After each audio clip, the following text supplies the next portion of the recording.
We know for a fact that police did take forensic evidence out of the apartment that indicates a crime took place inside that apartment. Tell me pretty lies, look me in the face, tell me that you love me, even if it's fake. What up, it's iCkEdMeL. I got the footage from today with the mother that didn't say anything and just kept shaking her head the whole time, and with this activist. And there's a lot of things to cover. I'm going to keep my talking to a minimum. I'm going to let this guy do the talking mostly. So the next clip I'm going to play, which is a bombshell, because they're stating that there was forensic evidence found in the house that shows a crime was committed. That means that this girl is most likely dead. They state that there's a camera above, and this is the whole thing where I was talking about the Clorox, that there was a small container of Clorox in the house already. He went out and you see him on camera buying a bigger one, and then he comes out with this plastic bag and a laundry basket. So I'm going to roll the clip and you let me know what you think. There is a video camera at the top of the stairwell that a neighbor owns. Police were able to recover the footage of that video. In that video, it shows the stepdad after mother had left the city. It shows the stepdad coming out or walking back into the apartment complex with a big bottle of Clorox that he had just bought. Then it shows him coming out with a bottle of Clorox, a big laundry bag, and a black garbage bag stuffed inside the laundry container that he was carrying out of the home. It was strange when he told the mother he was cleaning the house with Clorox, for there was no reason for him to be cleaning the house with Clorox. They already had a small thing of Clorox in the house, but he felt it was necessary to clean the house with Clorox. We know for a fact that police did take forensic evidence out of the apartment that indicates a crime took place inside that apartment. Do you know the nature of that evidence? I know that they tested for blood samples, human tissue samples. We also have a container inside the apartment that they left where they were testing for blood and luminol in the place. And it is true that they did find physical evidence. So, I'm just getting started. The next clip is confirmation where she admits that the guy, the stepfather, was beating the girl. She claimed she was uncomfortable. They had heated discussions. This is what they're saying. Like, really beat her to the point where there's bruises and stuff like that. So I'm going to roll that clip for you. And just keep in mind that she decides to tell these people 6 days later. Meantime, she was lying to everybody, the hospital, CPS, everybody. Something else we want to share with you. The mother had heated words with him in the past about him physically whooping and spanking young Maleah. That the mother felt she was too small for him to use, or for him to spank her in the method in which he was spanking young Maleah. This was a very small, fragile child, a very young baby, and she was a special needs child. And she confronted him about bruises on Maleah. And she said, "I'm taking my baby to the hospital." He told her, "No, you're not.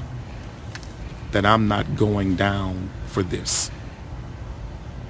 The mistake she made at that point was not going to the hospital immediately about the abuse. When did that happen? This was months ago. This was months ago. This was months ago. This was months ago. Yeah. But there's more. No. We're actually still not done. Don't leave. Don't click off the video. Yeah. Oh, there's more. It's quite interesting 6-7 days later that now they're admitting all this. It's very interesting. And this happened months ago, the beatings. I'm sure it's been happening since she was a little girl, years and years ago, but we're going to downplay it. Just say it's been a couple months. That's it. Don't want to make her look too bad. You know what I'm saying? Well, the next part is the things that I've been talking about. Okay. And from what I see online, most people don't buy the stories. Most people think she's been covering up. But this next clip is the confirmation that they believe she's been getting sexually molested, abused by this guy. Also, There were times where he would say she was at daycare, but he would bring her back, not drop off at daycare, but bring the child back here to the home with him. There's reason to believe, based on what I know now, that there's issues of him possibly molesting young Maleah, the stepdad, because he would sneak that child home and bring her back here and not tell the mother. So we're almost done, but not quite yet. You're going to want to listen to these two other clips. They're talking about Maleah being bathed by the stepfather, that the mother wasn't comfortable because that's not the father, which is completely legitimate.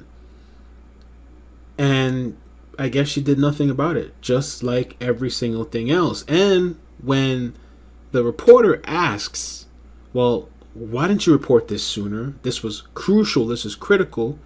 The guy's response is she didn't want to believe that he would do something like this. Your daughter's getting abused. Your daughter's getting beat. You're covering up for him, saying he's falling off of the chair.